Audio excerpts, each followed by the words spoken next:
সোনিয়া শারমিন নামে এক বোন প্রশ্ন করেছেন, আমি জাপানে থাকি। এটা একটা অমুসলিম দেশ যেখানে খাবারে শূকরের ব্যবহার অনেক বেশি। সি ফুডেও এরা শূকর ব্যবহার করে। প্রতিটা খাবারের উপাদান পড়ে পড়ে কিনতে হয়। দেশটা দ্বীপ দেশ বলে সামুদ্রিক অনেক প্রাণী খাবারে ব্যবহার করা হয়। আপনাকে অনুরোধ করছি যাতে যদি আপনি আমাদেরকে জানাতেন যে সামুদ্রিক কোন কোন প্রাণী খাওয়া যাবে আর কোনটা খাওয়া যাবে না, বললে খুবই উপকার হতো। উদাহরণস্বরূপ শামুক, ঝিনুক, অক্টোপাস, স্কুইড, কাঁকড়া এগুলো এখানকার অনেক হালাল নুডলসেও দেয়া থাকে। বাংলাদেশি হওয়ায় এগুলো তেমন একটা খাওয়া হয়নি। এগুলো কি হালাল? প্রিয় বোন, আপনাকে ধন্যবাদ। আপনি সি ফুড খাওয়া, সি ফুডের কিছু আইটেমের কথা উল্লেখ করেছেন। এগুলো খাওয়া হালাল কিনা এ ব্যাপারে আপনি জানতে চেয়েছেন। স্পেসিফিকলি সামুদ্রিক কোন কোন প্রাণী খাওয়া যাবে আর কোন কোন প্রাণী খাওয়া যাবে না, এটি ছিল আপনার প্রশ্ন। বিশেষ করে উদাহরণস্বরূপ শামুক, ঝিনুক, অক্টোপাস, স্কুইড এবং কাঁকড়ার কথা আপনি উল্লেখ করেছেন। এই প্রশ্নের উত্তরে আমরা বলবো যে আল্লাহ তাআলা আমাদের জন্য, বিশ্বাসীদের জন্য যেটা তৈয়িবাত অর্থাৎ পবিত্র খাবার রয়েছে, এগুলোকে খাওয়া আমাদের জন্য হালাল করেছেন। আর যত খাবাইস বা অপবিত্র নোংরা খাবার রয়েছে সেগুলো তিনি আমাদের জন্য হারাম করেছেন। সূরাতুল বাকারার 172 নম্বর আয়াতে আল্লাহ তাআলা ইরশাদ করছেন, ইয়া আইয়ুহাল্লাযীনা আমানু কুলু মিন তাইয়্যিবাতি মা রাযাকনাকুম ওয়াশকুরু লিল্লাহি ইন কুনতুম ইয়াহু তা'বুদুন। অর্থাৎ, ওহে বিশ্বাসীরা, আমি তোমাদেরকে পবিত্র জিনিস থেকে যেটা রিজিক হিসেবে দান করেছি তোমরা সেটা খাও, অপবিত্র কোনো কিছু তোমরা খেও না। পাশাপাশি সূরাতুল আরাফের 157 নম্বর আয়াতে আল্লাহ তাআলা ইরশাদ করছেন, ওয়া ইউহিল্লু লাহুমুত তাইয়্যিবাতি ওয়া ইউহাররিমু আলাইহিমুল খাবাইস। অর্থাৎ তিনি তোমাদের জন্য তৈয়িবাত বা পবিত্র খাবারগুলোকে তিনি হালাল করেছেন, আর অপবিত্র যত খাবার আছে এগুলো তিনি তোমাদের জন্য হারাম করেছেন। তো কোন জিনিস খাওয়া আমাদের জন্য হালাল আর কোনটা খাওয়া হারাম, এক্ষেত্রে আমরা বিশ্বাসীরা এই মূলনীতি সবসময় অবলম্বন করতে হবে যে যেটা তৈয়িবাত পবিত্র সেটা আমাদের জন্য খাওয়া, সেটা কনজিউম করা আমাদের জন্য হালাল, আর যেটা খাবাইস অপবিত্র সেটা কনজিউম করা আমাদের জন্য হারাম। যেমন কালামুল্লাহ মাজিদ আল্লাহ তাআলা আমাদেরকে জানিয়েছেন যে রক্ত খাওয়া হারাম, যেহেতু এটা খাবাইস। শূকরের গোশত খাওয়া হারাম, মৃত প্রাণী খাওয়া হারাম। আল্লাহ ছাড়া অন্য কোনো দেবদেবীর নামে যে প্রাণীগুলোকে স্লটার করা হয়েছে, উৎসর্গ করা হয়েছে, বলি দেওয়া হয়েছে, এগুলোর গোশত খাওয়া হারাম, কারণ এগুলো সব হচ্ছে মিনাল খাবাইস, অপবিত্র। এ পর্যায়ে ডিরেক্টলি যদি আপনার প্রশ্নের উত্তরে আসি যে সি ফুডের ব্যাপারে, সমুদ্র থেকে প্রাপ্ত যে প্রাণী বা খাবার, এগুলোর ব্যাপারে কোরআন আমাদেরকে কি জানিয়েছে, সেক্ষেত্রে আমরা সূরাতুল মায়েদার 96 নম্বর আয়াতকে এখানে উল্লেখ করতে চাই, যেখানে আল্লাহ তাআলা ইরশাদ করছেন, উহিল্লা লাকুম সাইদুল বাহরি ওয়া তুআমুহু মাতাআল লাকুম ওয়া লিস-সাইয়ারা। অর্থাৎ তোমাদের জন্য সাগরের শিকারকে হালাল করা হয়েছে। সাগর থেকে আমরা মাছ বা অন্যান্য যে কোনো জিনিসই শিকার করি না কেন, সেটা খাওয়া, কনজিউম করা, সেটা আমাদের জন্য হালাল। পাশাপাশি সাগরে মৃত যা পাওয়া যায় এটাও আমাদের জন্য হালাল। আল্লাহ বলছেন, মাতাআল লাকুম ওয়া লিস-সাইয়ারা, এগুলো তোমাদের জন্য ভোগের সামগ্রী এবং নৌপথে যারা ভ্রমণ করবে তাদের জন্য ভোগের সামগ্রী। রাইসুল মুফাসসিরিন আব্দুল্লাহ ইবনে আব্বাস রাদিয়াল্লাহু তাআলা আনহু এই আয়াতের তাফসীরে সয়দুর বাহার বলতে তিনি বুঝিয়েছেন জীবিত। জীবিত তোমরা সাগর থেকে যেটাকে শিকার করো সেটা তোমাদের জন্য খাওয়া জায়েজ। আর ওয়া তুআমুহু দ্বারা তিনি উদ্দেশ্য নিয়েছেন মৃত, অর্থাৎ সাগর থেকে প্রাপ্ত যে কোনো প্রাণী, জীবিত হোক কিংবা মৃত হোক, যেভাবে আমরা আহরণ করি না কেন সেটা খাওয়া আমাদের জন্য হালাল। তার মানে সি ফুডের ব্যাপারে কোরআনের দিক নির্দেশনা হচ্ছে সাগর থেকে প্রাপ্ত জলজ যত ধরনের প্রাণী আছে সেটা চাই জীবিত হোক কিংবা মৃত হোক, সেটাকে আল্লাহ তাআলা আমাদের জন্য খাওয়া হালাল করে দিয়েছেন। প্রিয় বোন, এবার যদি আমরা সুন্নার দিকে তাকাই তাহলে দেখব যে সুনানে নাসাইর একটি হাদিস আমরা এখানে উল্লেখ করতে পারি, যেখানে সাহাবারা আল্লাহ রাসূল সাল্লাল্লাহু আলাইহি ওয়াসাল্লামকে প্রশ্ন করেছিলেন যে, ইয়া রাসূলুল্লাহ, আমরা যখন নৌ ভ্রমণে বের হই তখন আমাদের কাছে মিষ্টি পানি খুব কম থাকে, আমাদের সংগ্রহে পানি খুবই কম থাকে, আর সেটা দিয়ে যদি আমরা অজু করে ফেলি তাহলে আমরা তৃষ্ণার্ত হয়ে যাব। হাদিসের ভাষ্যটি ছিল এমন যে, ইয়া রাসূলুল্লাহ, ইন্না নারকাবুল বাহরা ওয়া নাহমিলু মা'ানাল কলিলা মিনাল মা ফাইন তাওয়াদ্দানা বিহি আতিশনা আফানা তাওয়াদ্দাউ মিন মাইল বাহর। সাহাবারা প্রশ্ন করেছিলেন, ইয়া রাসূলুল্লাহ, আমরা কি সাগরের পানি দিয়ে অজু করতে পারবো? সাগরের পানি দিয়ে কি অজু করা জায়েজ? আল্লাহ রাসূল সাল্লাল্লাহু আলাইহি ওয়াসাল্লাম এই প্রশ্নের উত্তরে বলেছিলেন, হুয়া তাহুরু মাউ, হ্যাঁ, অবশ্যই তোমরা সাগরের পানি দিয়ে অজু করতে পারবে, কারণ সাগরের পানি পবিত্র। যদিও আমরা জানি যে সাগরের পানি লবণাক্ত, কিন্তু সাগরের পানি পবিত্র, তোমরা সাগরের পানি দিয়ে অজু করতে পারবে। প্রশ্নের উত্তর এতটুকু দিয়ে তিনি ক্ষান্ত হননি, তিনি এক্সট্রা আরও একটা স্টেটমেন্ট তিনি দিয়েছেন, সেটা হচ্ছে আল হিল্লু মাইতাতুহু। আল হিল্লু মাইতাতুহু মানে হচ্ছে সাগরের মৃত প্রাণী খাওয়াও তোমাদের জন্য হালাল। অর্থাৎ সাগরের পানি পবিত্র আর সাগরের মৃত প্রাণী এগুলো তোমাদের জন্য খাওয়া হালাল।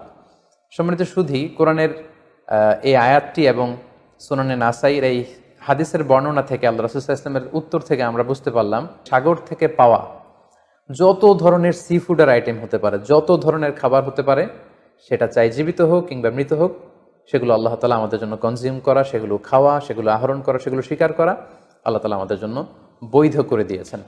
তবে কোনো স্কলার গুটি কয়েক প্রাণীর ব্যাপারে তারা দ্বিমত পোষণ করেছেন, কিন্তু আমরা যদি মেজরিটি স্কলারদের দিকে তাকাই তাহলে দেখব গোটা বিশ্বে যত স্কলার আছে মেজরিটি স্কলাররা ওনারা সি ফুডের সকল আইটেম খাওয়া হালাল, শিকার করা হালাল, খাওয়া হালাল বলে ওনারা মন্তব্য পেশ করেছেন। যারা এ ব্যাপারে কিছু কিছু প্রাণীর ব্যাপারে ভিন্ন মত পোষণ করেন তাদের কয়েকটি মতামত আমি আপনাদের সামনে তুলে ধরছি। যেমন কোনো স্কলাররা বলেছেন যে সাগরের প্রাণী খাওয়া তখন জায়েজ হবে যদি সেটা সবসময় সাগরে বসবাস করে, অর্থাৎ সেটা জলজ প্রাণী হতে হবে, কিছু সময় জলে থাকে আবার কিছু সময় স্থলে থাকে, এ জাতীয় প্রাণী খাওয়া যাবে না। যেমন ব্যাঙের কথা ওনারা উল্লেখ করেছেন, আল্লাহ রাসূল সাল্লাল্লাহু আলাইহি ওয়াসাল্লাম ব্যাঙ হত্যা করতে নিষেধ করেছেন, আর যে প্রাণী হত্যা করার নিষেধ সেটা খাওয়াও নিষেধ, সো ব্যাঙ খাওয়া যাবে না। এক্ষেত্রে ওনারা কুমিরের কথা উল্লেখ করেছেন, কারণ কুমির পানিতেও থাকে আবার ডাঙ্গাতেও থাকে, আর কুমির হচ্ছে খুবই ফেরোসাস, খুবই হিংস্র প্রকৃতির প্রাণী, সো এটার গোশত খেলে ওইটার একটা অ্যাটিটিউড মানুষের মধ্যেও চলে আসতে পারে। এজন্য শুধু মালিকি মাযহাবে কুমির খাওয়াকে ওনারা অ্যালাউ করেছেন, বাকি সব স্কলাররা কুমির খেতে নিষেধ করেছেন। এক্ষেত্রে আমরা কচ্ছপের কথা উল্লেখ করতে পারি। কচ্ছপ শুধু পানিতেই থাকে না, কচ্ছপ পানিতেও থাকে আবার কচ্ছপ স্থলেও থাকে, সো এক্ষেত্রেও স্কলাররা কচ্ছপের ব্যাপারে দ্বিমত পোষণ করেছেন। তবে শাফি মাযহাবে কচ্ছপ খাওয়া জায়েজ, তবে সেক্ষেত্রে ওনারা শর্তারোপ করেছেন যে এটাকে স্লটার করে জবাই করে তারপরে কচ্ছপের মাংস খেতে হবে। সাগরের প্রাণীর ক্ষেত্রে হানাফি মাযহাবের মূলনীতি হচ্ছে যে সাগর থেকে যেটা মাছ হিসেবে আহরণ করা হয় শুধু সেটা খাওয়া যাবে। আই রিপিট, আমি আবারও বলছি, হানাফি স্কুল অফ থটে ওনাদের মূলনীতি হচ্ছে যেটাকে আমরা মাছ বলি, সাগর থেকে প্রাপ্ত শুধু ওই প্রাণী যেটা মাছ সেটা খাওয়া যাবে। যেটাকে দেখতে অনেকটা কীট পতঙ্গের মতো মনে হয়, যেটা দেখতে অনেকটা পোকামাকড়ের মতো মনে হয়, হানাফি স্কুল অফ থটে সেটাকে নাজায়েজ বলা হয়েছে। যেমন প্রিয় বোন, আপনি প্রশ্ন করেছেন যে শামুকের কথা, ঝিনুকের কথা, কাঁকড়ার কথা, সো এগুলো খাওয়া হানাফি স্কুল অফ থটে মাকরু বলা হয়েছে। ওনারা মনে করেন যে এগুলো মাছ জাতীয় প্রাণীর অন্তর্ভুক্ত নয়, বরং এগুলো দেখতে অনেকটা কীট পতঙ্গ বা পোকামাকড়ের মতো, এগুলো জলজ প্রাণী, ফলে এগুলো খাওয়া যাবে না।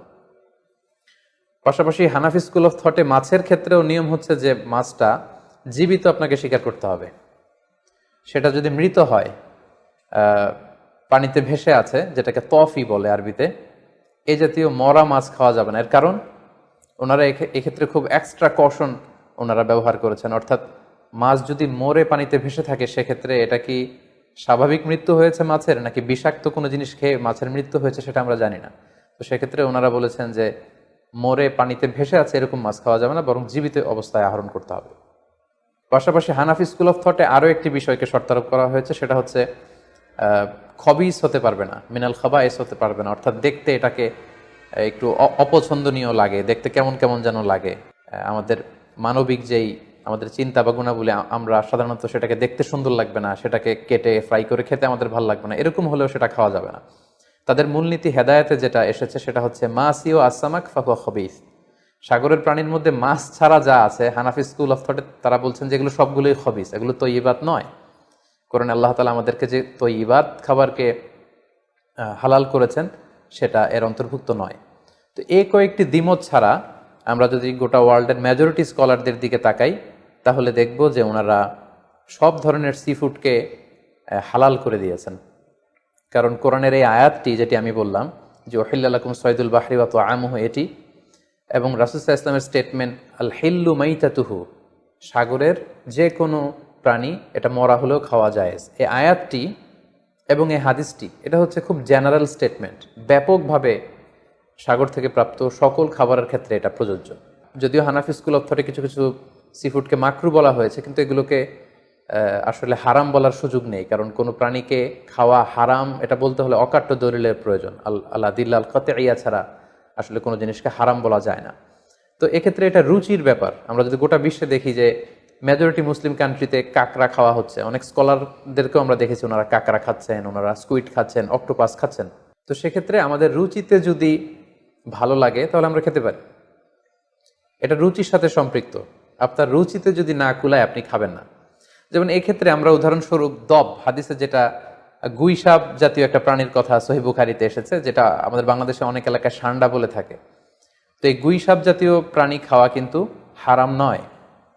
আমরা সহিহ বুখারীর বর্ণনায় জেনেছি যে আল্লাহ রাসূল সাল্লাল্লাহু আলাইহি ওয়াসাল্লামের স্ত্রী মাইমুনা রাদিয়াল্লাহু তাআলা আনহার বাসায় আল্লাহ রাসূল সাল্লাল্লাহু আলাইহি ওয়াসাল্লাম সহ অনেক সাহাবারা খেতে বসেছিলেন। সেখানে একটা প্লেটে গুইসাপকে ফ্রাই করে দেওয়া হয়েছিল। তো রাসূল সাল্লাল্লাহু আলাইহি ওয়াসাল্লাম খেয়াল না করে সাধারণ গোশত মনে করে সেখানে তিনি হাত দিচ্ছিলেন। তখন অনেক মহিলা সাহাবারা বললেন, ইয়া রাসূলুল্লাহ, এটা তো এটা তো গুইসাপ। এই কথা শুনে আল্লাহ রাসূল সাল্লাল্লাহু আলাইহি ওয়াসাল্লাম সেখান থেকে হাতটা সরিয়ে নিলেন। তো এই দৃশ্য দেখে খালিদ ইবনে ওয়ালিদ রাদিয়াল্লাহু তাআলা আনহু জিজ্ঞেস করলেন, ইয়া রাসূলুল্লাহ, গুইসাপ খাওয়া কি হারাম? হারামুন আদ-দাব্বু ইয়া রাসূলুল্লাহ, আপনি যে হাত সরিয়ে নিলেন, গুইসাপ খাওয়া কি হারাম? আল্লাহ রাসূল সাল্লাল্লাহু আলাইহি ওয়াসাল্লাম বললেন যে না, গুইসাপ খাওয়া হারাম নয়, তবে আমি এটা খেয়ে অভ্যস্ত নই, আমাদের এলাকাতে এটা পাওয়া যায় না, এজন্য আমি এটা খাচ্ছি না। তাহলে বোঝা গেল এক্ষেত্রে এটা রুচির সাথে সম্পৃক্ত। সো গুইসাপ হালাল বলে যে গুইসাপ আমাদেরকে খেতে হবে, সান্ডা আমাদেরকে খেতে হবে, এমন কোনো কথা নেই। আপনার যদি রুচিতে কুলায় আপনি খাবেন, আর রুচিতে যদি আপনার না আসে তাহলে আপনি খাবেন না। অনুরূপভাবে যেহেতু সাগরের মাছ হিসেবে হাঙ্গর মাছ, তিমি মাছের ব্যাপারে অনেকে আমাদের কাছে জানতে চায়, আমরা বলবো যে হাঙ্গর মাছ খাওয়া, তিমি মাছ খাওয়াও হালাল যদি আপনার রুচিতে আসে। হালাল বলেই যে খেতে হবে এমনটা নয়। সেক্ষেত্রে আমরা সহিহ বুখারী এবং মুসলিমের একটা চমৎকার হাদিসের কথা এখানে উল্লেখ করতে পারি। সেখানে আমরা জেনেছি যে সাহাবাদের একটা দলকে আল্লাহ রাসূল সাল্লাল্লাহু আলাইহি ওয়াসাল্লাম একটা নৌ সফরে পাঠিয়েছিলেন। বেসিক্যালি কুরাইশদেরকে আটকানোর জন্য সাওয়াহেলি পথে সাগরের উপকূল দিয়ে ওনারা গিয়েছিলেন। সাথে খাবার ছিল না, খেজুর ছিল, খেজুর শেষ, গাছের পাতা পেরে পেরে ওনারা খেতেন। হঠাৎ প্রচণ্ড ক্ষুধার্ত অবস্থায় ৩০০ জন সাহাবীর একটা কাফেলা, তারা সাগরের পাড়ে যেয়ে দেখলেন সাগরের ঢেউয়ের ধাক্কায় বিশাল এক তিমি মাছের মতো একটা প্রাণী পড়ে আছে। ওনারা এই তিমি মাছ তখন খেতে আরম্ভ করলেন। তারা সেখানে প্রায় ১ মাস ছিলেন, সংখ্যায় ছিল ৩০০ জন সাহাবীর মতো। ওনারা এই তিমি মাছ খেয়ে এটাকে ফ্রাই করে, এটাকে সিদ্ধ করে করে টানা ১ মাস ওনারা খেলেন। এবং হাদিসে এসেছে যে আমরা এই তিমি মাছের গোশত খেয়ে, যদিও হাদিসের শব্দটা এসেছে আম্বার জাতীয় একটা মাছ, তো এটা এত বড়, এটা ব্লু ওয়েল টাইপের কোনো একটা মাছ হবে, নীল তিমি টাইপের কোনো একটা মাছ হতে পারে। কারণ হাদিসে এসেছে মাছের গোশত খেতে খেতে এটার কঙ্কাল বের হয়ে আসলো।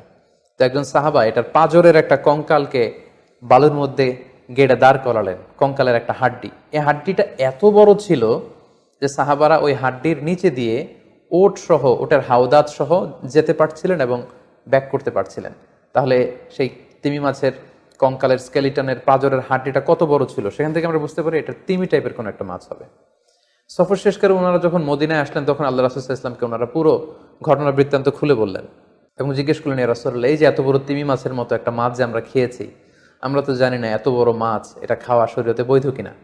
আল্লাহর হাবিব সাল্লাল্লাহু আলাইহি ওয়াসাল্লাম বললেন, এটা বৈধ, তিমি জাতীয় মাছ এগুলো খাওয়া বৈধ, এটা আল্লাহ তাআলা তোমাদের জন্য রিজিক হিসেবে রেখেছিলেন। সহিহ মুসলিমে যেই বর্ণনাটা এসেছে তিনি বললেন যে হুয়া রিজকুন আখরাজাহুল্লাহু লাকুম, এটা আল্লাহর পক্ষ থেকে তোমাদের জন্য নির্ধারিত একটা রিস্ক। এবং আল্লাহ রাসূল সাল্লাল্লাহু আলাইহি ওয়াসাল্লাম বললেন, ফাহাল মাআকুম মিন লাহমি, ওই মাছের গোশত তোমরা যে প্রিজার্ভ করেছিলে ওইখান থেকে কি তোমাদের কাছে কিছু আছে? সাহাবারা বললেন, জি, আমাদের কাছে সেই মাছের কিছু অংশ এখনো আছে। আল্লাহ রাসূল সাল্লাল্লাহু আলাইহি ওয়াসাল্লাম বললেন, তাহলে আমাকে কিছু দাও, ফাতুতঈমুন, আমাকে কিছু খাওয়াও।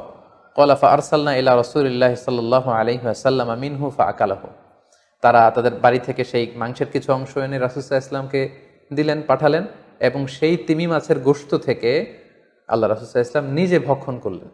সম্মানিত শুধু এই লম্বা হাদিসটি থেকে আমরা জানতে পারলাম যে সাগরের এই হাঙ্গর মাছ, তিমি মাছ যেগুলো অনেক বড় বড় মাছ, এগুলোও খাওয়া বৈধ, যেহেতু সাগরের সব প্রাণী খাওয়া আল্লাহ তাআলা আমাদের জন্য জায়েজ করেছেন।